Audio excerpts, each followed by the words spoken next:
बरस रही है बाबा हम पे आपकी मेहरबानियाँ, प्यार में भीगे अफसाने कहती है जिंदगानियाँ।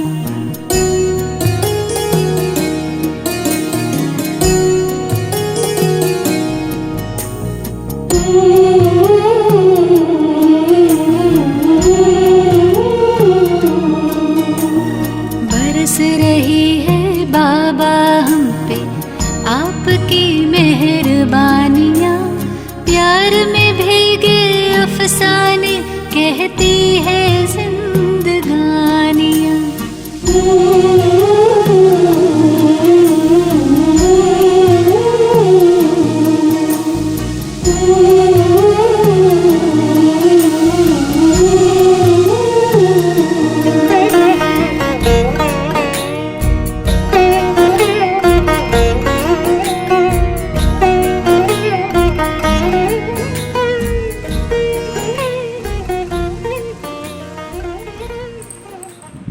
ओम शांति। आप सभी ने आज प्यारे बाप दादा की मुरली अवश्य सुनी होगी, सुन के बुद्धि में रखा होगा और अभी तक उसका चिंतन मनन कर रहे होंगे। तो आज है धारणा क्लास। आज का धारणा क्लास का विषय है पुरुषार्थ और परिवर्तन। विषय है पुरुषार्थ और परिवर्तन। ये दोनों शब्द समझ में हमें तब आए जब प्यारे बाबा परम धाम से हमारे खातिर इस साकार लोक में आए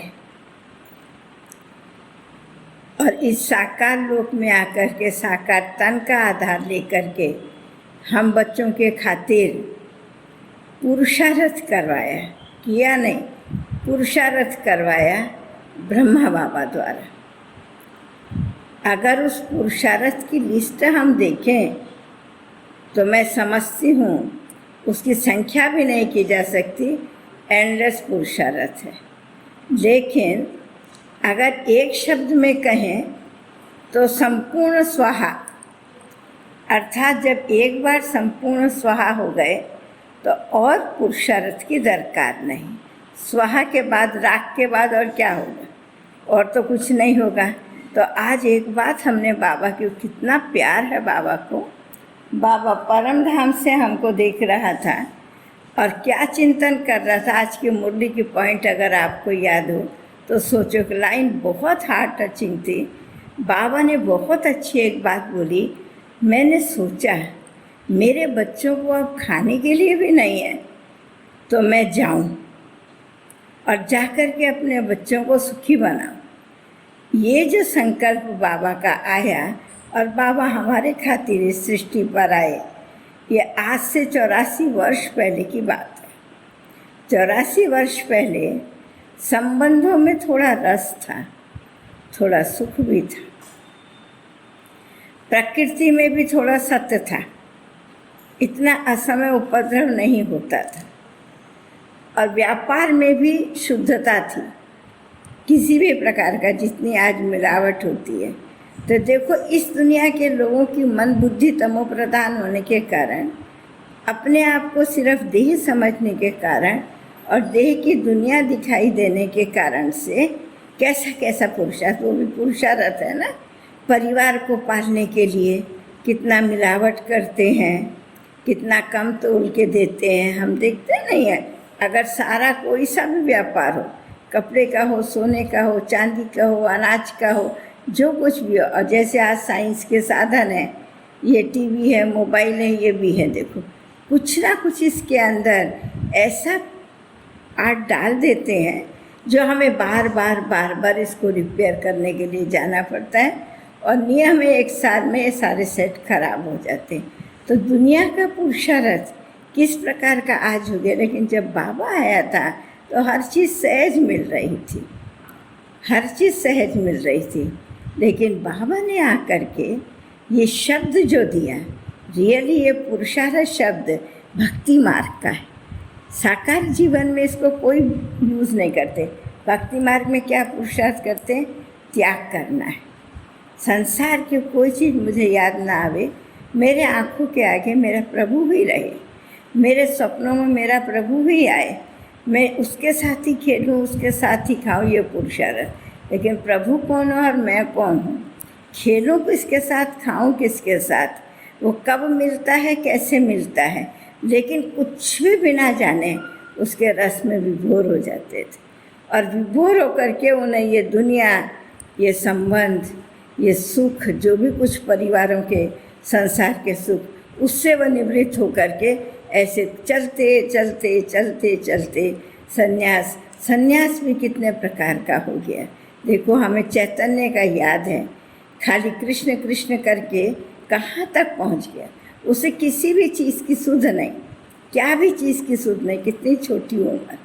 तो मतलब है संसार में जब कुछ भी थोड़ा सा कुछ वो होता है तो मनुष्य पुरुषार्थ की तरफ, लेकिन पुरुषार्थ शब्द का अर्थ आज तक हमें नहीं मालूम था, और ना परिवर्तन शब्द का अर्थ मालूम था। परिवर्तन, जीवन में जो परिवर्तन आता है उसको नहीं समझते थे। समाज में जो परिवर्तन आता है, अर्थात समाज के रीति रिवाज, समाज की कुप्रथाएं, समाज की और जो भी साधन है, माना समाज को सुचारू रूप से चलाने के लिए जो जो चीज़ें निकलती जाती हैं या जिस रास्ते में भी निकलती जाती हैं, ये सब परिवर्तन की गिनती में आता है। लेकिन बाबा ने कहा ना ये पुरुषार्थ है ना ये परिवर्तन है। इतना अच्छा बात बाबा ने बताया पुरुषार्थ के कारण से कि पुरुष अर्थात आत्मा, पुरुष अर्थात आत्मा, आत्मा क्या करती है? आत्मा क्या करती है? वो देखती है कि आत्मा को इस समय क्या चाहिए, माना मुझे इस समय क्या चाहिए। आत्मा ना जानने के कारण मन को क्या चाहिए, मुझे क्या चाहिए, दिल को क्या चाहिए। मन शब्द यूज़ करते हैं, प्राण शब्द यूज़ करते हैं, दिल शब्द यूज़ करते हैं, ज्योति शब्द यूज़ करते हैं, अलग अलग प्रकार को यूज़ करते हैं, ठीक नहीं? तो अगर हम देखें कि जब बाबा इस सृष्टि पर आया और बाबा ने ब्रह्मा तन में प्रवेश किया तो क्या दिखाया बाबा को? विनाश दिखाया ना। लेकिन विनाश हो तो नहीं रहा था ना, प्रैक्टिकल में विनाश तो नहीं हो रहा था, लेकिन सिर्फ बाबा ने साक्षात्कार में विनाश दिखाया। स्वर्ग आएगा, संस्था बनेगी, वो भी नहीं बताया। अभी ये दुनिया विनाश होकर के ऐसी दुनिया आएगी। देखो, बाबा ने कोई चीज़ इस समय जो साकार में हो रहा है कुछ भी नहीं देखा। क्यों? उस समय इतना ना दुख था, ना अशांति थी, ना कपट था, ना छल था, ना रोग था, ना शोक था। क्या था उस टाइम पर? कितना सुखद जीवन था उस समय का। संबंधों में रस था, सुख था, व्यापार में सत्यता थी, व्यवहार में नीति थी, कितना छोटे बड़े को कैसे व्यवहार करना है, सब चीज़ अपनी मर्यादा पूर्वक चल रहे थे। माना उनको परिवर्तन होने की ज़रूरत ही महसूस नहीं होती थी। लेकिन बाबा ने फिर भी बताया कि तुम कौन हो, ऐसी दुनिया बनानी है, उसके लिए मुझे तुम्हारा ये चाहिए, ये तन चाहिए। तो तन के साथ तो सभी ले लिया, सभी आ गया। बाबा को संकल्प भी नहीं चला कि ये कैसे होगा, क्या होगा। लेकिन बाबा ने इतना सब करके धन सब दे दिया, संबंधों को छोड़ दिया, समाज की लोकलाज को छोड़ दिया, सब कुछ छोड़ने के बाद पुरुषार्थ क्या करा? एक ही पुरुषार्थ किया। एक पुरुषार्थ, पुरुष अर्थात में आत्मा। अभी मुझे जीना है तो आत्मा के अर्थ जीना है, आत्मा के लिए जीना है, आत्मा के कारण जीना है, आत्मा होकर के जीना। ये चीज़ बाबा की बुद्धि में आ गई। आत्मा के लिए जीना है, आत्मा के अर्थ जीना है, आत्मा होकर के जीना है। ये चीज़ तो बाबा की बुद्धि में आ गई। इसलिए संगठन बनने से पहले बाबा ने अपने आप को आत्मिक स्थिति में स्थित कर लिया। कोई को देखा नहीं, रूपरेखा का कुछ मालूम नहीं, दुनिया एकदम सुख शांतिमय है, लेकिन सिर्फ प्रकाश में इस विनाश को देखा। धरती में तो नहीं देखा ना, प्रकाश में इस विनाश को देखा जो उसकी बुद्धि को साकार में पिटो गया। आज हम देखें, बाबा ने सिर्फ आत्मा का पुरुषार्थ करके अपनी स्टेज को कहाँ तक ले लिया। आज मुझे एक बात याद आ रही है, जिस समय हमारी दादी गुलजार जी को पहला साक्षात्कार हुआ, जब वो बच्चों के साथ ऊपर खेल रहे थे, वहाँ हैदराबाद में ऊपर छत पर खेल रहे थे। खेलते खेलते खेलते खेलते उस छत के जो पैरापीट थी, उस पैरापीट के ऊपर में मिट्टी के जैसे गुलदस्ते बना देते, मिट्टी उसमें फूल वगैरह लगाते ना, ऐसा गुलदस्ता बना हुआ था। सब बच्चे खेल रहे थे, शाम होने लगी, बुलाया के आगे। ये खेलते खेलते कैसे उनके अंदर चले गए, बच्चों को भी याद नहीं रहा कि दादी का। जब नीचे आए तो सब ढूंढते हैं कि कहाँ है कहाँ है कहाँ है। कहते ऊपर तो गई थी, नीचे तो नहीं आई। ढूंढा तो उसके अंदर, ढूंढा तो क्या है, गुलदस्ते के अंदर, गमले के अंदर वो बैठी हुई थी, उनको निकाला। जब निकाला तो वो नीचे जब आए, उनको नीचे लेकर के आए, बाबा भी वहाँ थे। तो बस उन्होंने एक ही बात बोली दादी ने, मुझे मेरा बाबा चाहिए, मुझे मेरा बाबा चाहिए। और रोती जाती हैं, बच्ची तो है छोटी सी बच्ची 9-10 साल की, तो रोती जाती हैं, मुझे मेरा बाबा चाहिए। अरे भाई कौन सा बाबा है, कहाँ बाबा है, क्या बाबा है? बाबा सामने खड़ा है, ये है बाबा, ये है बाबा, आओ बच्ची आओ बच्ची। वो खाली रोती जा रही है, लेकिन इतनी छोटी है, उसकी बुद्धि की इतनी क्षमता नहीं कि जो उन्होंने देखा वो व्यक्त कर सके। समझ में आई ना? वो व्यक्त नहीं कर पाई उस चीज़ को। तो फिर बाबा ने संदेशी को भेजा कि ये बच्ची क्या बोल रही है, मुझे मेरा बाबा चाहिए, मुझे मेरा बाबा चाहिए।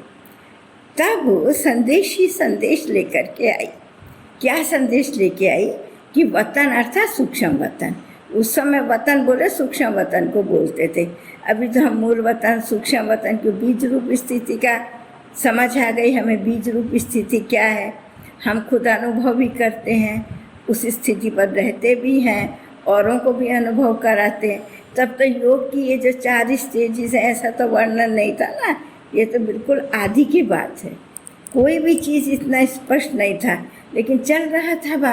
बाबा के साथ सब चल रहे थे। तो उसने संदेशी ने आकर के स्पष्ट किया कि वतन के अंदर एक संपूर्ण बाबा है। अब वो संपूर्ण बाबा क्या होता है? उस दिन से लेकर के बाबा को लग गया कि मुझे संपूर्ण बाबा बनना है, मुझे अव्यक्त बनना है, मुझे फरिश्ता बनना है। बाबा उस पुरुषार्थ में लग गया। हमको याद आती है, हम इतने दिन यज्ञ में रहे दादियों के साथ में, हमने दादियाँ कभी कभी बैठ के सुनाते थे। हम कहते थे ना, दादा बाबा की कोई ऐसी विशेष बात सुनाओ जो आपने उनके समीप रह करके देखा हो, कोई ऐसी विशेष बात सुनाओ। तो एक दिन बड़ी दीदी मनमोहिनी दीदी ने ऐसी क्लास करा रहे थे, अनुभवों का क्लास करा रहे थे। बहुत सुंदर अनुभव, धारणा युक्त, त्याग युक्त, इकोनॉमिकली कैसे जीवन में चले, यज्ञ के साथ चले। दीदी हमेशा इस प्रकार की बातें सुनाती थी। तो वो सुनाया कि बाबा ने मैं आत्मा हूँ, मैं आत्मा हूँ, यशोदा भी आत्मा। ये तो पुरुषार्थ करते बाबा को हमने देखा। लेकिन आज हम जो कहते हैं कि हमारे से काम का त्याग नहीं होता, क्रोध का त्याग नहीं होता, लोभ का त्याग नहीं होता, मोह का त्याग नहीं होता, और फिर काम क्रोध लोभ मोह, जैसे भक्ति मार्ग में रामायण के अंदर वर्णन आता है। रावण के कितने बच्चे थे? 100 बेटे थे रावण के, लेकिन 100 बेटों को जो नाती नातनी थी वो 1.25 लाख थी। ठीक इसी प्रकार से रावण क्या चीज़ है? 5 विकार है ना, काम क्रोध लोभ में अहंकार, ये 5 विकार हैं। लेकिन इनकी जड़ें कितनी हैं, इनकी रचना कितनी है? अगर काम की रचना निकालो तो कहाँ तक है? स्वप्न में क्या, संकल्प में क्या, स्वप्न में भी किसी की छवि नहीं आनी चाहिए। ये है संपूर्ण परिवर्तन की परिभाषा। ना व्यक्ति की, न वस्तु की, न स्थान की, किसी भी चीज़ की, इवन अपनी भी छवि का अनुभव नहीं हो, अपनी भी देही का अनुभव नहीं हो, उससे अलग होकर के अशरीरी आत्मा अव्यक्त स्थिति में स्थित होकर के, आत्मा जब उस स्थिति में स्थित हो जाती है, एकाग्र हो जाती है, तो उसे बीज रूप स्थिति का अनुभव होता है। समझ में आया? तो इस प्रकार से हम देखें, बाबा को जब एक ये धुन लग गई तो क्या हुआ, उस धुन का रिजल्ट क्या हुआ? बाबा ने अपने संपूर्ण रूप को बना दिया। और जब संपूर्ण रूप भी नहीं बना था तो बाबा तक को जो कोई भी देखते थे कृष्ण का साक्षात्कार होता था, नहीं तो संपूर्ण ब्रह्मा का साक्षात्कार होता था। तो बाबा अंदर से आत्मा के पुरुषार्थ से आत्मिक स्थिति बनाने के हिसाब से कोई ने भी कभी नहीं देखा बाबा को इन पांचों विकारों के सूक्ष्म रचना से भी, माना इनके वंश और अंश। बाबा मुरली में कहता सर्वंश सहित त्यागी बनो, अर्थात ना तो वंश रहे ना अंश रहे। वंश फिर भी खत्म हो जाता है मोटे रूप में, अंश क्या है, सूक्ष्म में हमारे पास रह जाता है, जो हमें खींचता है बार बार हमारी मन बुद्धि को। जो कोई भी चीज़ खींचेगी, चाहे सेक्स खींचे, चाहे कोई भी विकार हमको अगर खींचता है तो क्या होता है, बहुत समय खींचते खींचते इंद्रियों से वो साकार में हो जाता है, रह नहीं पाते, क्योंकि हमने अपने संकल्पों को उसकी विपरीत चेंज नहीं किया। जैसे आज बाबा ने कहा सिर्फ इतनी सी स्मृति में ले आओ, मैं आत्मा परमात्मा की संतान, तो क्या होगा, अपवित्र दृष्टि खत्म हो जाएगी। कितना सहज बात है, ये पुरुषार्थ की भी चीज़ नहीं है, क्योंकि मैं तो रियल आत्मा हूँ ना, कि नहीं हूँ, मैं तो आर्टिफिशियल नहीं हूँ कि मेरे को इमर्ज करना है अपने अंदर में कि मैं आत्मा हूँ, मैं आत्मा हूँ। आत्मा तो मैं हूँ। और फिर आत्मा और परमात्मा के बीच में कोई दूसरी चीज़ नहीं। देह और देहधारियों के बीच में बहुत सारी चीज़ है, लेकिन जब हम आत्मा और परमात्मा की बात करते हैं तो उसके बीच में कुछ नहीं है। लेकिन परमात्मा के मिलन का अनुभव करने के लिए और परमात्मा द्वारा दिए गए श्रेष्ठ कर्मों को धारण करने के लिए हमें क्या मिला है, बाबा ने हमारे को ब्रह्मा बाबा दिया।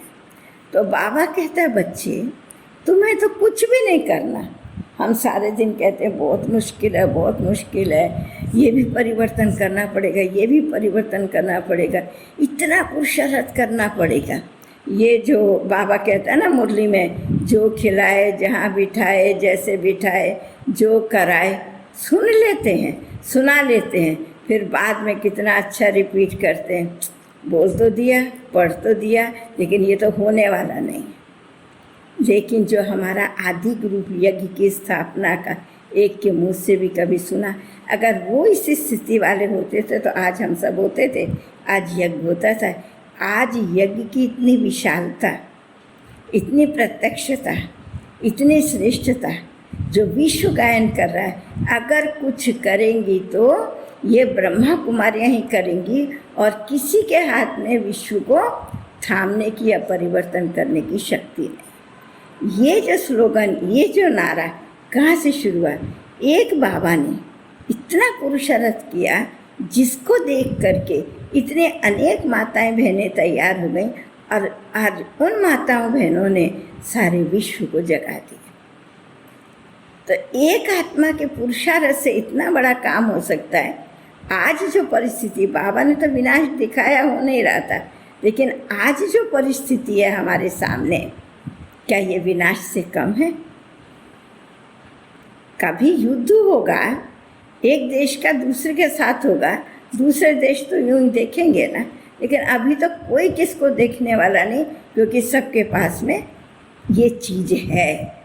सब उससे क्या हो रहे हैं, पीड़ित हो रहे हैं, असुविधा प्राप्त कर रहे हैं, और अभाव होता है, अर्थव्यवस्था बिगड़ती जा रही है। ऐसे समय में मुझे आज बाबा की बात याद आती थी, बच्चे अंत इतना खतरनाक होगा, इतना खतरनाक होगा, इतना कष्टमय होगा। आज भी बाबा ने मुरली में बोला विनाश मेरे वही बच्चे देख सकेंगे जिनको बहुत समय का शरीरी बनने का अभ्यास होगा।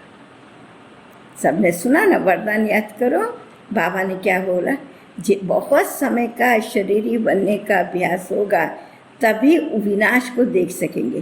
तो जो ऐसे शक्तिशाली अशरीरी स्थिति वाले होंगे वो विनाश में विनाश को पाएंगे नहीं, विनाश में विनाश को पाएंगे नहीं, लेकिन उनकी मृत्यु इच्छा मृत्यु होगी। आज की मुरली का है, मैं आज की मुरली का वरदान समझा रही हूँ। इच्छा मृत्यु होगी और इच्छा मृत्यु में जब चाहे जब शरीर छोड़ना होगा उनको संकल्प आएगा। यहाँ ही सत्य की बात नहीं मैंने कह रही हूँ, यहाँ ही तो आज किसी के शरीर छोड़ने का निश्चित है। ये स्थिति में, इस आयु में ये छोड़ेगा, इस बीमारी में ये छोड़ेगा। अभी तो 9 वर्ष के बच्चों को भी ये वायरस आ जाता है, अब बूढ़ों की तो बात ही छोड़ो, उनको तो आता ही है, उनकी तो बात ही छोड़ो, उनकी तो मृत्यु होती है, उनको तो आता भी जल्दी है। और कोई चीज़ किसी को देरी से असर करता है, लेकिन ये तो इतनी जल्दी असर करता है कि अगर पॉजिटिव पेशेंट के पास आप बैठ जाएंगे 4 घंटे में आपको भी हो जाएगा। इतनी जल्दी ये पकड़ता है, इतनी जल्दी इफ़ेक्ट करता है। तो हम सोचते हैं बाबा के पास हम बैठ जाएं तो कैसा होगा। सोचो, विचार करो। फिजिकल चीज़ जो आंखों से दिखाई नहीं देती है उससे हम डर रहे हैं कि मर जाएंगे, लेकिन जो आंखों से भगवान दिखाई नहीं दे रहा उस पर विश्वास नहीं करते कि वो बचा भी लेगा। अगर ये मार सकता है तो कोई बचाने वाला भी तो होगा ना। ऐसे थोड़ी एक मारता ही जाएगा मारता ही जाएगा, ऐसे तो नहीं हो सकता। तो जैसे हम समझते हैं वो ना दिखने वाली चीज़ हो जाएगा तो मर जाएंगे, डर है, मृत्यु का भय है, जीवन का भय है। इसी प्रकार से निर्भय बन करके, निश्चय बुद्धि हो करके ये समझो अपने आप को। क्या समझो, क्या समझो, मैं सिर्फ आत्मा नहीं हूँ, लेकिन मैं उस श्रेष्ठ परमात्मा की अभी डायरेक्ट संतान हूँ। मुझे मेरा परिचय किसी गुरु, गोसाई, साधु, सन्यासी, किसी शास्त्र, किसी मंत्र, किसी विधि रिद्धि सिद्धि के द्वारा मुझे मेरा परिचय नहीं मिला है। मुझे मेरा परिचय मिला है डायरेक्ट उस परमात्मा के द्वारा जिसकी मैं संतान, जिसने मुझे पतित से पावन बनाया। और मैं बार बार पतित बनी, मैं बार बार पतित बनी तो भी वो थका नहीं। तो हम जो पुरुषार्थ करते करते थक जाते हैं, कहते हैं मैं इतना त्याग नहीं कर सकता, मैं इतना सहन नहीं कर सकता हूँ, मैं इतना परिश्रम नहीं कर सकता हूँ। कितनी सारी बातें हैं, मेरे से नहीं होगा, मेरे से नहीं होगा, मेरे से नहीं होगा, सब कहते हैं मेरे से। अरे तुम हो कौन, ये तो समझो, तुमसे कराने वाला कौन है और ये करना तुमको किसने सिखाया है और जिम्मेवारी तुम्हारी किसने ली है। जिम्मेवारी उसने तुम्हारी यहाँ तक ली है। अच्छा कदम, बुरा कदम नहीं, अच्छा कदम एक तुम उठाओ, 1000 कदम में उठाने के लिए तैयार। बताओ कहाँ भी है ऐसा कोई जिम्मेवारी लेने वाला। किसी ऑफिस का ऑफिसर हो, किसी का माता पिता हो, देश का मंत्री हो, प्रधानमंत्री हो कि कोई भी हो, देश का है, हमारे राज्य का कोई बड़ा हो, कोई भी है जो इतनी जिम्मेवारी ले सकता है कि तुम 1 कदम बढ़ाओ, मैं 1000 कदम तुम्हारे को आगे बढ़ाने के लिए बैठा हुआ। कोई भी नहीं जिम्मेवारी लेने वाला। तो अभी क्या हो गया है, पहले पुरुषार्थ शब्द वाणी में नहीं आता था, हमें अच्छी तरह से याद है। हम भी जब आए थे, हाँ बाबा की मुरली आज सुनी है, मम्मा की मुरली आज सुनी है, मम्मा की मुरली धारण करनी है, बाबा की मुरली को भी याद करना है और धारण करना है। बस पुरुषार्थ करना है, पुरुषार्थ करना है। पुरुषार्थ करते नहीं, बोल बोल के अपने आप को भारी हो जाते, कुछ भी पुरुषार्थ नहीं करते परिवर्तन होने का। क्यों? डीप योग नहीं लगाते, और डीप योग नहीं लगाते तो रियलाइजेशन नहीं होता है। तो देखो जिस प्रकार से सब चीज़ों को देखो, सृष्टि के हर चीज़ को देखो। एक वृक्ष है,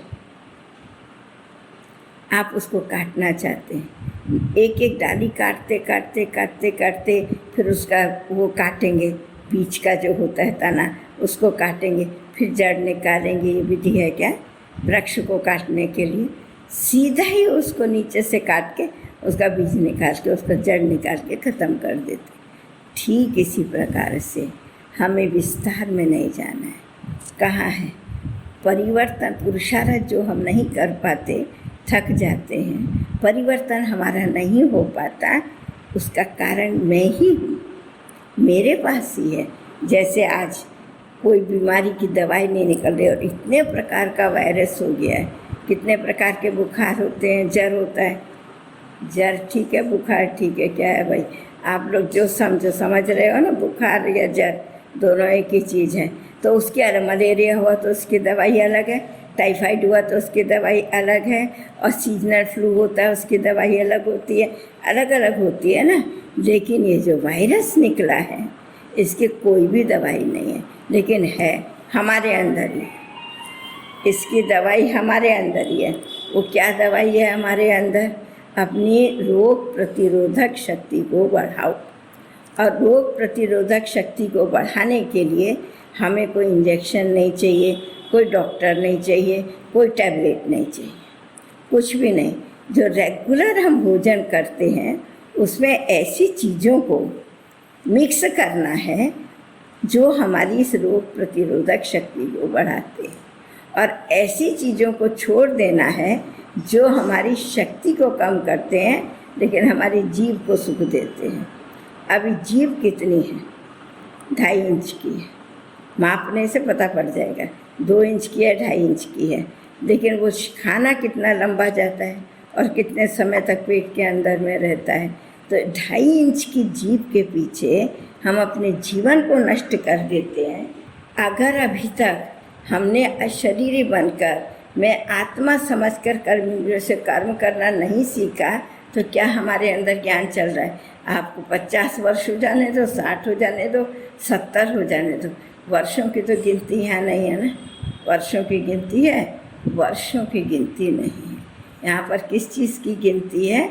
अपने पुरुषार्थ से हमने अपने आप को कितना बनाया है उसकी गिनती है। दूसरी चीज़, जो कुछ भी घटित हो रहा है ड्रामा के पट्टे पर, पुरुषार्थ हमारा कैसे सहज होगा? ये क्या हो गया, ये क्यों हो गया? नहीं, पुरुषार्थ और कठिन हो जाएगा। जैसे हम आए थे वैसे जाना है, तो हम क्यों शरीर को पकड़ करके बैठे? क्यों? सब ये तो जब तक है आदि व्याधि सब कुछ होगा, लेकिन ये तो कोई दिन छूटेगा ना।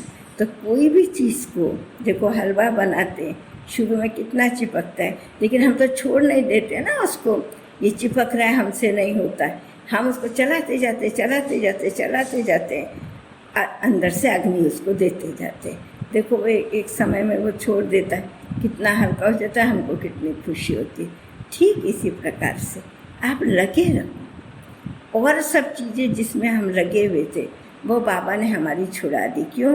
वो होने वाली नहीं, वो हमारी नहीं है, वो रहने वाली नहीं है, वो साथ जाने वाली नहीं है। आप चाहो या ना चाहो, आप मानो ना या मानो, इनकी तो समाप्ति होगी। तो हमारे पास कमी कहाँ है? जो ना हम पुरुषार्थ कर पाते, ना जो हमारा परिवर्तन हो पाता। तो कमी कहाँ पर है? मैं को समझने की कमी सबसे बड़ी बात है। जिस दिन मैंने मैं को समझ लिया उस दिन पूरी कमी हो जाएगी। इसलिए वेदांत की मूल परिभाषा यही है, जब मैं कौन का प्रश्न मैं कौन में प्रबल हो जाता है, तब मैं कौन का उत्तर मैं कौन में प्राप्त होता है। ढूंढते चलो मैं कौन। तो बाबा ने जो जो मैं के ऊपर बताया है, तुम सिर्फ आत्मा नहीं हो, शुद्ध आत्मा हो। तुम सिर्फ आत्मा नहीं हो, पवित्र आत्मा हो। तुम सिर्फ आत्मा नहीं हो, देव आत्मा थे, इस सृष्टि पर तुमने पाठ बजाया। तुम सिर्फ आत्मा नहीं हो, विश्व कल्याणकारी आत्मा हो, विश्व कल्याण का कार्य। कितने कितने टाइटल, पतित पावनी गंगा हो, उद्धार मूर्त हो, आधार मूर्त हो, कितना सब बाबा ने हमारे को कितने अच्छी तरह से पक्का कराया। आप क्यों समझते हो कि मैं देह हूँ, मैं आत्मा हूँ? कभी नहीं समझते मैं देह हूँ। तो इस दुनिया के अंदर अज्ञान काल में भी, भक्ति मार्ग में भी कहते हैं संसार के संबंधों को, नातों को तोड़ना आसान है, छोड़ना आसान है, लेकिन स्व के जो नाते हैं, माना आत्मा के साथ जो शरीर की प्रवृत्ति है, शरीर के जो नाते हैं, उनको छोड़ो तो कैसे छोड़ो। तो हमने देह के संबंधों से, जैसे जो परिवार में भी रहते हैं, सबके जीवन में परिवर्तन आया। अभी पहले जैसे थोड़ी चलते हैं, पहले जैसे खाना पीना नहीं, पहले जैसा आना जाना नहीं, पहले जैसे लेना देना नहीं। सबको पता चल गया कि भाई ये ओम शांति में जाते हैं, इनका ये नियम है, इसलिए हमें इन और कुछ नहीं करना। जैसे दुनिया में अज्ञान काल में हम लोग उपवास करते थे, अगर हम कहीं गए और वो हमको कुछ खाने के लिए दें, हम कहेंगे नहीं आज रविवार है, हमारा उपवास है। तो कोई भी हमारे साथ जिद नहीं करेगा, कोई भी नहीं जिद करेगा, नहीं आज रविवार है, इन्होंने कुछ नहीं खाना है। ठीक इसी प्रकार से हम अपनी स्थिति को, आत्मिक स्थिति को ऐसा बना लें जो उन्हें लगे कि ये हमसे भिन्न है, तो वो किसी भी चीज़ के लिए हमको बाध्य नहीं करेंगे। चाहे संबंधों की लेन देन हो, चाहे संबंधों में आना जाना हो, चाहे संबंधों में रहना हो। हम अपने 4 बजे उठने का नियम पक्का रख सकते हैं, शुद्ध खाने का नियम, लेकिन हम अशरीरी स्थिति से उनको लाइट का अनुभव तो कराएं, न्यारेपन का अनुभव तो कराएं, कुछ श्रेष्ठता का अनुभव तो कराएं। हम ये चाहते हैं हम कुछ ना करें, लेकिन ये जो सामने वाले हैं हमारे अनुसार चले। हो सकता है? कभी भी नहीं हो सकता। हम करेंगे तब वो हमारे साथ चलेंगे। तो पुरुषार्थ कोई बड़ी चीज़ नहीं है। पुरुष अर्थ, पुरुष माना आत्मा, और आत्मा का अर्थ क्या है? आत्मा के अर्थ को समझा है? आत्मा का अर्थ है आत्मा क्या चीज़ है उसको समझना। प्रकाशमय है, उसका घर है परम धाम, उसके गुण क्या है वो भी हमें मालूम है आत्मा के। आत्मा का कर्तव्य क्या है वो भी हमें मालूम है। और सबसे बड़ी बात है जन्म और मृत्यु, इसको कहते हैं आना और जाना। ये आत्मा का कारण है, वो आती और जाती है। आत्मा का धर्म है शांति और पवित्रता। तो जो कुछ चीज़ हमने अपनी जानी है, जिसको हमने जाना नहीं था, अभी हमने जान लिया। तो हमने देह के संसार को तो छोड़ दिया, देह के संबंधों को छोड़ दिया, देह के पदार्थों को भी छोड़ दिया। भाई जो लोग तामसिक खाते थे, अभी जब तामसिक देखते हो, इच्छा होती है खाने को? पूछो अपने आप से, इच्छा होती है कि नाक में कपड़ा रखते हो अभी उसका दुर्गंध आता है? जिसका स्वाद और सुगंध लेते थे अभी उसका स्वाद याद आता है? सुगंध याद आती है? नहीं याद आती। कैसे परिवर्तन हुआ? क्या परिवर्तन किया? क्या सोचा आपने? क्या सोचा? कैसे ये सब इतना बड़ा परिवर्तन हो गया? ये तो बहुत बड़ा परिवर्तन है। इसी जीवन में हम सब कुछ खा रहे थे, आँखों से देख रहे थे, हाथों से छू रहे थे, लेन देन कर रहे थे। आज उसे देखने की भी इच्छा नहीं होती, खाने की भी नहीं इच्छा होती, और फिर उसकी सुगंध भी दुर्गंध में बदल गई। क्या हुआ? आपने क्या सोचा?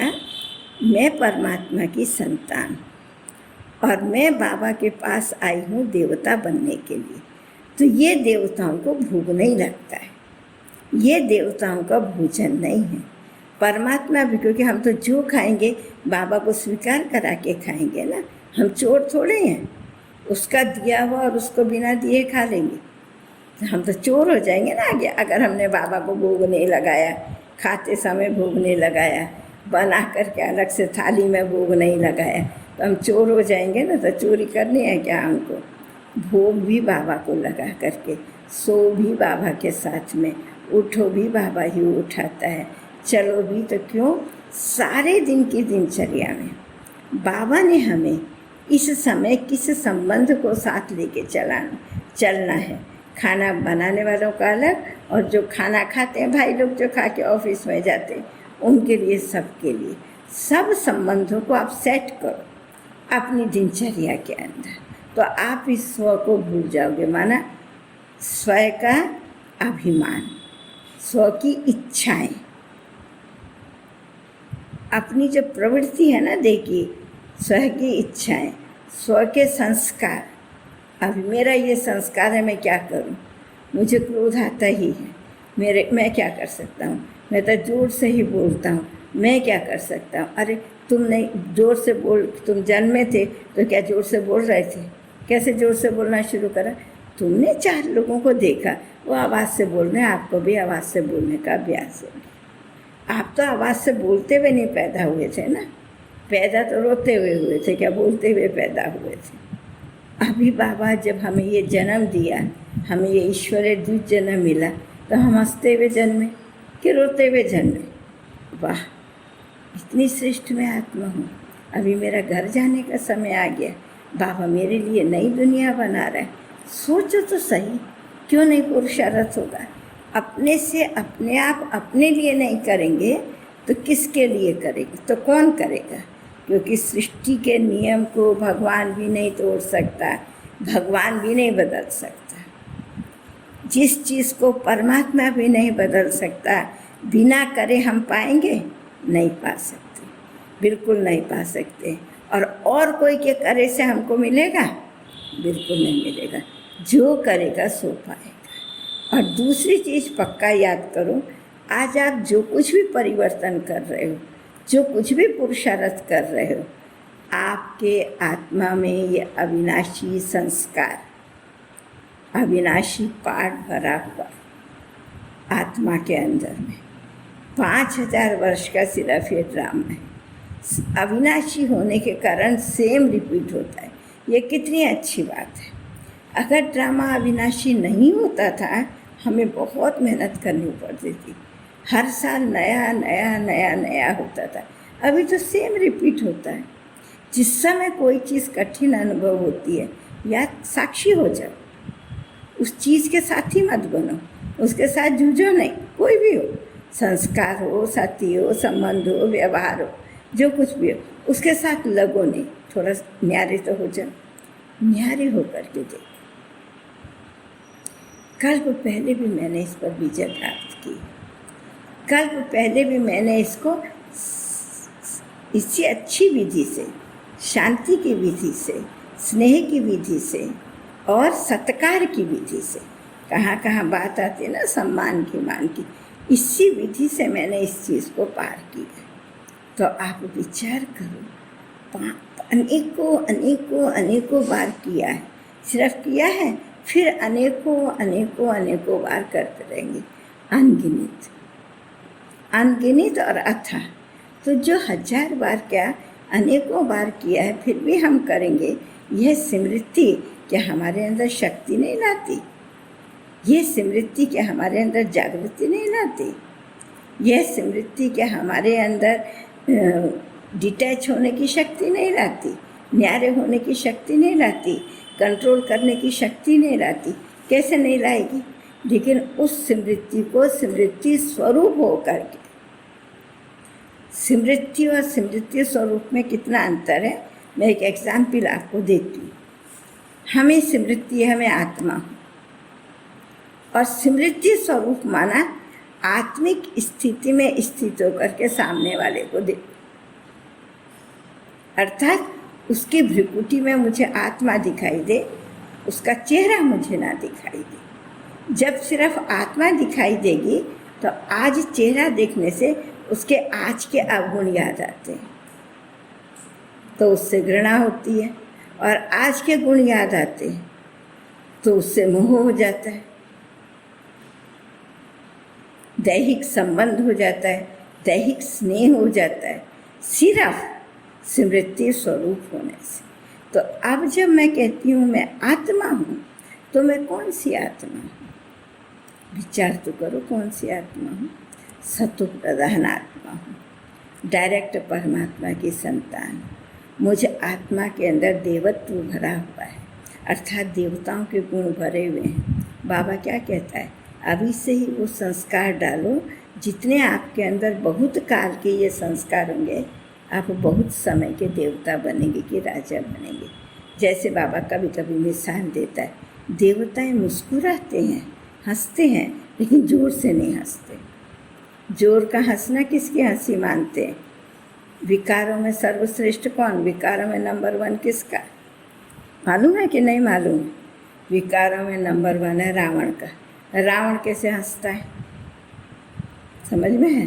तो ठीक इसी प्रकार से दूसरी चीज़, देवताएं कम बोलते हैं। तीसरी चीज़ बाबा कहता है देवताएं कार्य अर्थ बोलते हैं। चौथी चीज़ बाबा कहता है देवताएं सुखद बोलते हैं। तो अब अगर हम जोर से बोलते हैं, क्रोध से बोलते हैं, बेकार के लिए बोलते हैं, समझो हम 2 भाई बहन की बात हो रही है, तुम तीसरे कौन होते बीच में पढ़ने वाले, ऊपर पढ़ने वाले? या तो झगड़ा करेंगे या तो कहेंगे नहीं हम तो समाधान करेंगे, जो हम कहेंगे वही आपको करना होगा। कोई किसी को बाध्य नहीं कर सकता। मेरा जिसके साथ हिसाब किताब उससे मैं लूँगी। तो ये जो हम व्यर्थ में कारोबार करते हैं, इसमें हमारी चाहे लौकिक में हो चाहे अलौकिक में हो, इसमें हमारी शक्तियाँ और समय चली जाती है। इसलिए बाबा ने कहा बच्चे, दुनिया को छोड़ना आसान है, देह के संबंधों को भी छोड़ना बहुत आसान है, लेकिन जो अपनी दुनिया है स्व के प्रति क्या है हमारा लगाव है, स्वयं के प्रति। और दूसरा क्या है हमारा स्व के प्रति स्व के संस्कार, पुराने, जिसको बाबा कहता है पुराने संस्कार, पुराने स्वभाव, पुराना तन, पुराने संबंध, पुराना धन, पुराना स्थान, पुरानी पोजीशन, ये सब ना थी ना रहेगी। एक ही चीज़ सदा थी, आत्मा थी, आत्मा है, आत्मा रहेगी। लेकिन आप एक चीज़ देखो, जब हम सत्य त्रेता में होंगे तो आप याद करो हमारे अंदर क्रोध होगा, लोभ होगा, मोह होगा, देह का आकर्षण होगा। कितने सुंदर होंगे देवी देवता, कितने अलंकार पहने हुए होंगे। वहाँ तो इतना सब कुछ हो गया, लोभ नहीं, मोह नहीं, कुछ नहीं। यहाँ तो बाबा कहता है दिल लगी गधी से तो परी का क्या काम है, काले से दिल लगी तो वही अच्छा है। बाबा कितना अच्छा मिसाल देता है, इसलिए बाबा कितनी अच्छी बात बोलता है, मेरी सजनियाँ काली हैं वही प्रिय है, किसी की दृष्टि तो नहीं पड़ेगी ना। तो देखो बाबा, जो हमारी इस दुनिया की सबसे बेकार चीज़ है, जिसको कोई देखना भी नहीं चाहता, कोई मूवी नहीं उठा के देखना चाहता, उसको बाबा कहता है मेरे हो, मुझे प्रिय लगते हो, बहुत अच्छा है। बाबा तो सब कुछ हमारा स्वीकार करने के लिए तैयार है, लेकिन हम तो बाबा को स्वीकार करें। अभी वही पुरुषार्थ करो और कुछ मत करो। बाबा को क्या अच्छा लगता है, पहली चीज़ वो जो बाबा को अच्छा लगता है, निराकार बाबा को और साकार बाबा को। मालूम है ना, कब अभी देखो कितना अच्छा समय मिला, बैठ के लिस्ट निकाल, बोर हो रहे हैं घर में, कुछ काम नहीं।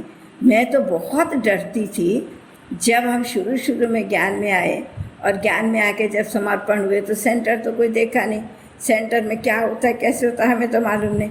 हम तो शुरू से बेहद यज्ञ में आ गए, सीधे मधुबन में आ गए। तो मधुबन में तो सबकी अपनी अपनी दिनचर्या है, सबकी अपनी जिम्मेवारी है।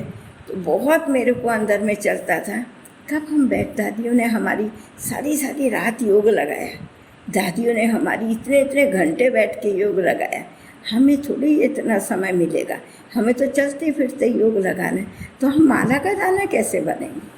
वो हमारे मन में संकल्प उठता था कि कभी ऐसा समय मिले जो हम फ्री बैठ कर के योग लगा सकें, फ्री बैठ कर के कुछ अपनी सौन्नति के लिए चिंतन कर सकें, कुछ पुरुषार्थ कर सकें, ऐसे देखते थे। लेकिन जब बाबा की मुरली सुनते थे तो मेरे को बहुत डर लगता था, बिल्कुल तो नहीं थी। बाबा की मुरली क्या कहता था, अगर तुम ज्ञान में आ कर के एक भूल करोगे उसको तुम्हें 100 गुना दंड मिलेगा। अब भाई भूल तो हो ही जाती है, अब कितना 100 गुना दंड जमा होगा। रात को मैं खाता लिखती थी ना जिस समय, उसमें कितनी भूलें हुई, उसका 100 गुना कितना हो गया, मेरी तो नींद ही फिर जाती थी। आज ये भूल हो गए, ये भूल हो गए। ड्यूटी में हमारे तो जो भी ड्यूटी करेंगे, खाना खिलाएंगे तो सारे यज्ञ का संबंध होगा, जो भी हो, कुछ भी हो, कोई भी सेवा यज्ञ की है उसका सबके साथ संबंध है।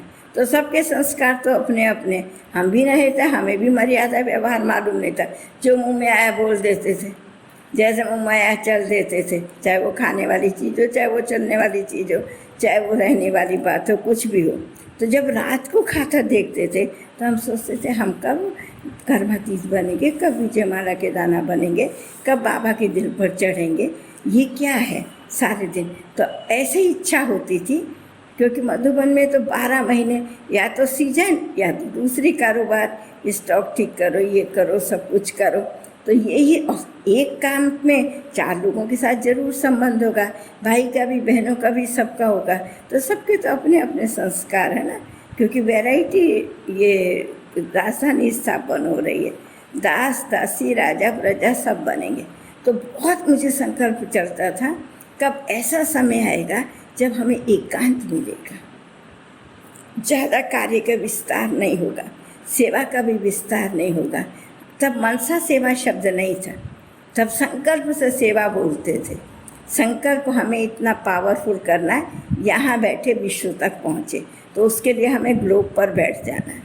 ऐसे ऐसे करके, जैसे मम्मा की मुरलियाँ सुनते थे, जिस प्रकार का ये सब चलता था, ऐसे ऐसे करके सुना, कभी समय मिलेगा। लेकिन बाबा मुरली में कहता था, बच्चे ऐसा समय आएगा जो तुम्हें अपने लिए 1 मिनट भी क्या, 1 घंटा तो क्या, 1 मिनट भी नहीं मिलेगा। तुम्हें सोने के लिए समय नहीं मिलेगा, तुम्हें खाने के लिए समय नहीं मिलेगा। तुम्हारे सामने रोती, चिल्लाती, चीखती आत्माएं आएंगी।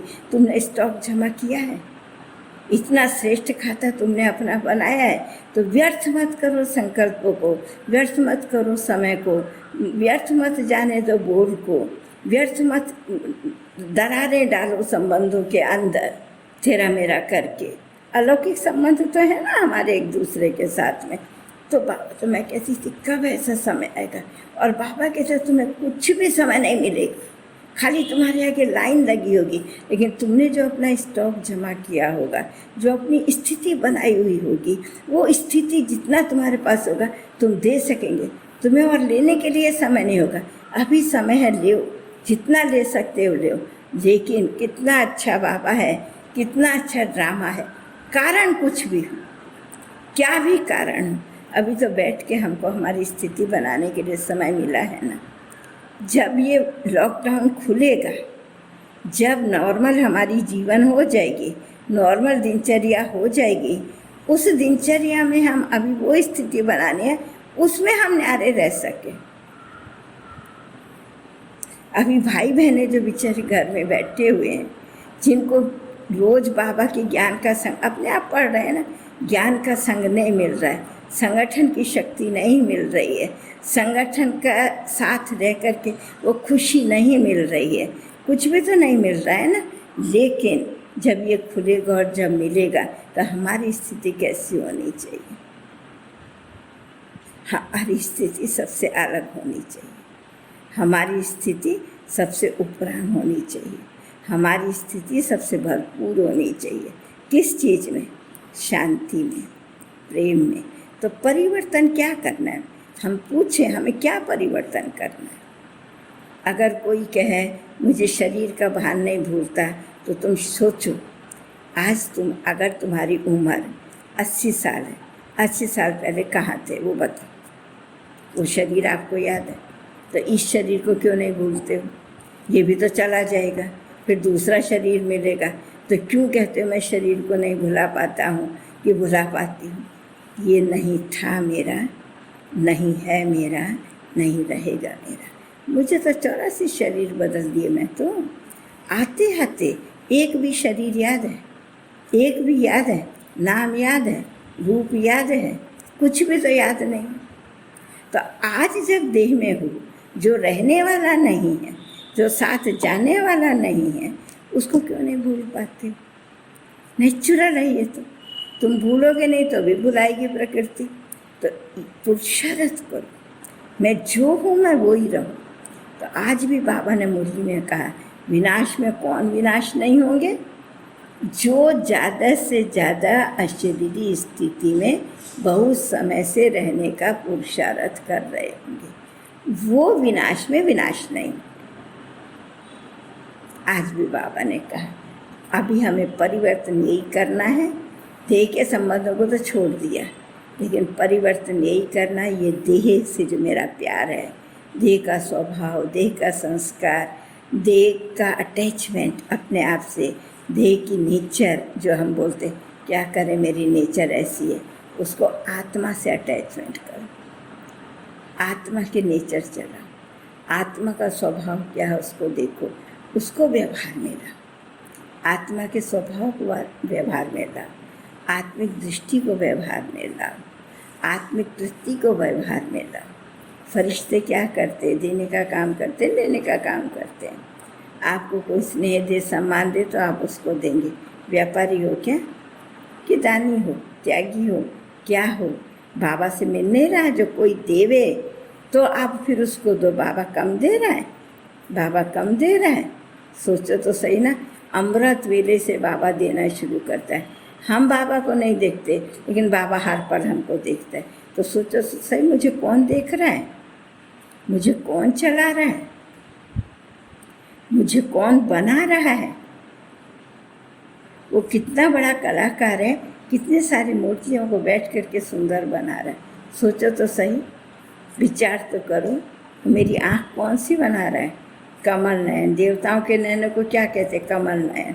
तो कमल नयन इस प्रकृति की चीज़ों को, साकार जगत की चीज़ों को अगर हम देखते रहेंगे तो कभी हमारे कमल नयन नहीं रहेंगे। अब कमल का विपरीत क्या है, आप सब समझ लो। कमल का विपरीत क्या है? कीचड़, जिसमें वो खिलता है। तो कमल अच्छा कि कीचड़ अच्छा? तो फिर नयन कीचड़ ऐसे ही रह जाएंगे। इसलिए बाबा कहता है हर घड़ी सोचो, आत्मा की आँख से देखो, बाबा मुझे क्या बनाना चाह रहा है, बाबा मुझे किस दृष्टि से देखता है। मैं जैसी भी हूँ या जैसा भी हूँ आज, बाबा मुझे मेरी फाइनल स्टेज को देखता है कि कर्मातीत होकर के संपूर्ण देवी या देवता बनेंगे, विश्व पर राज्य करेंगे। बाबा हमें प्रजा योग सिखाने नहीं आया, बाबा हमें राजयोग सिखा रहा है।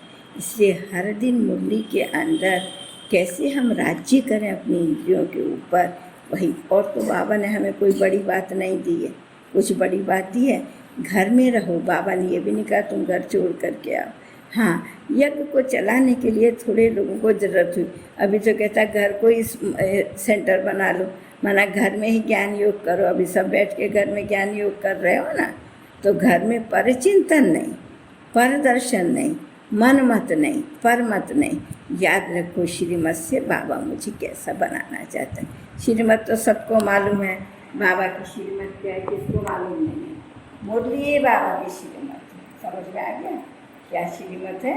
मुरली ही बाबा की। कितने नियम कानून बना लो, चलते हैं क्या? मुरली डेली पढ़ते हैं, सुनते हैं, मुरली को डेली चिंतन करते हैं। आज की मुरली से मुझे मेरे लिए क्या लेना है वो ले लो।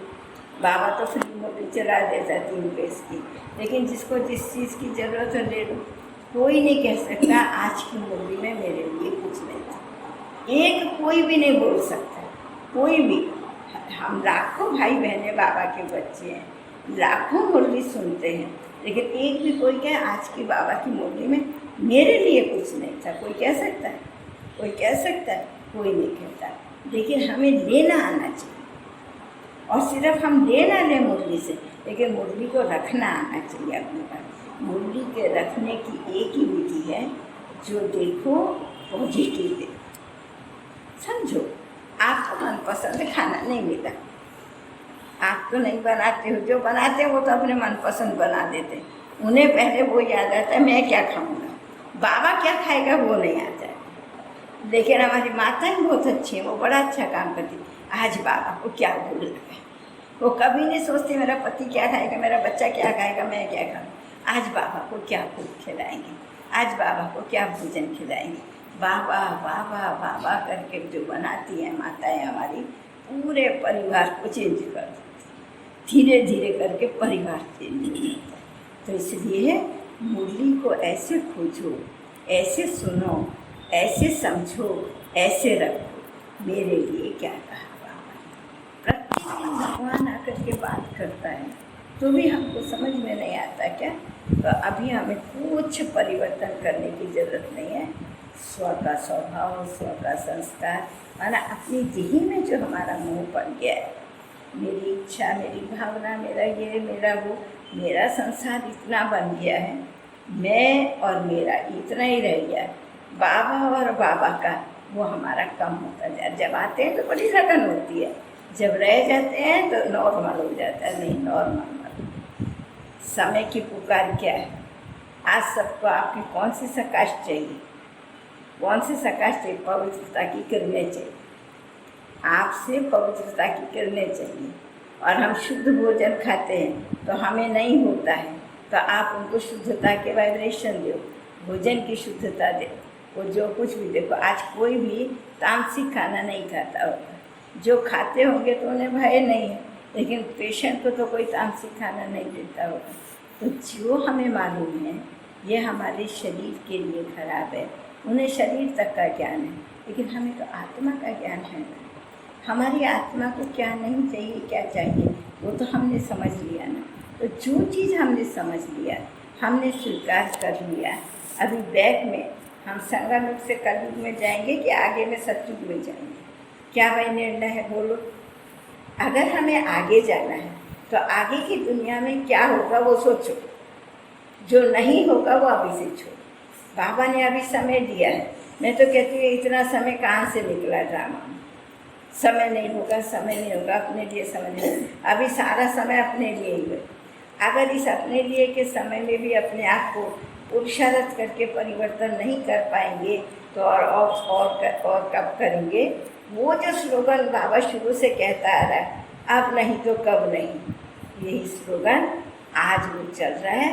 अब नहीं तो कभी नहीं, ऐसे बैठ के चिंतन करने को, स्वयं को बनाने के लिए और समय मिलने वाला नहीं, पक्का समय को। और यही कोई अंत नहीं, ये कोई अंत नहीं है, एक ये दृश्य है हमारे को जागृत करने के लिए। जागो, उठो और कब? पहले जागो, ये क्या हो रहा है, फिर उठो, माना पुरुषार्थ शुरू करो, और फिर जागो, उठो और करो, माना करते रहो और बैक को नहीं जाओ। क्यों? समय कभी बैक नहीं जाता है, समय आगे चलता रहता है, और समय से अलग कोई निकल नहीं सकता। समय से आगे जाने का हमें पुरुषार्थ करना है। ट्रेन के आने के बाद हम घर में तैयार होंगे, होगा? समय आने से पहले हमें रेडी होकर के बैठना है। तो आज हमारे लिए पुरुषार्थ हमारी नेचुरल चीज़ है।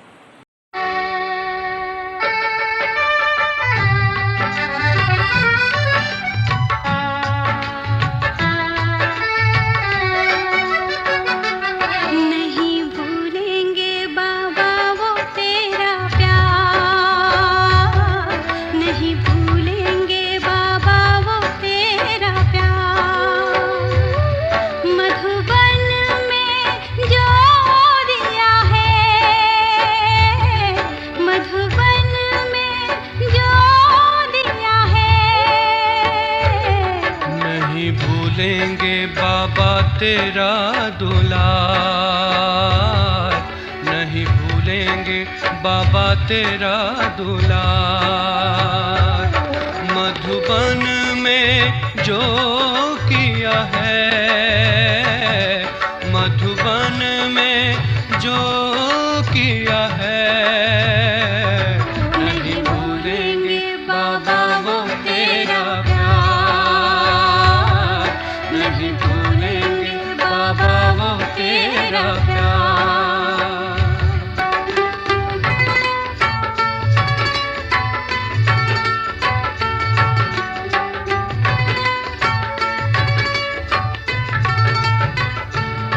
जिस ओर बाबा हम जाए, चलते फिरते तुमको पाए।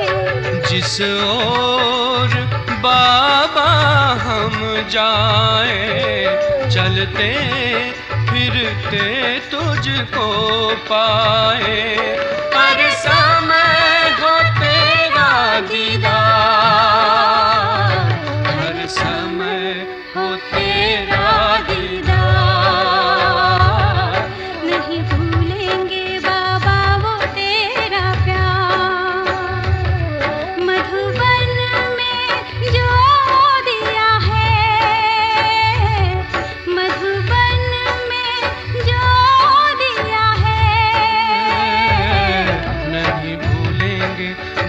तेरा दुलार, नहीं भूलेंगे बाबा तेरा दुलार। मधुबन में जो किया है, मधुबन में जो किया है, नहीं भूलेंगे बाबा